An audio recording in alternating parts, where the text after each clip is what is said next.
Coaching हमरा पीछे पीछे जाला, पढ़े जानी कोचिंग हमरा पीछे पीछे जाला। हमके बड़ी तंग करेला सखी इंट्रूडर वाला, हमके बड़ी तंग करेला सुचकी इंट्रूडर वाला। कहेला कि सुन करे जा नंबर उते जाला, कहेला कि सुन करे जा नंबर उते जाला। हमके बड़ी तंग करेला सुचकी इंट्रूडर वाला, हमके बड़ी तंग करेला सखी इंट्रूडर वाला,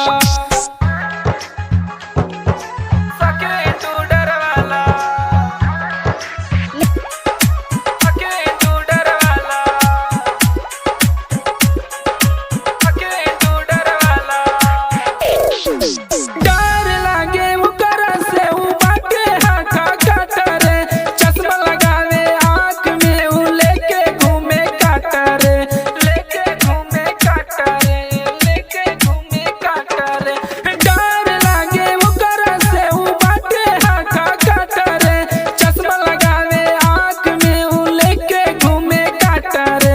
लागता कि खा जाई ऐसे उ घुरियाला रे, लागता कि खा जाई ऐसे उ घुरियाला रे। हमके बड़ी तंग करेला सखी खलीलाबाद वाला रे, हमके बड़ी तंग करेला सखी खलीलाबाद वाला रे, सखी इंट्रूडर वाला, सखी खलीलाबाद वाला।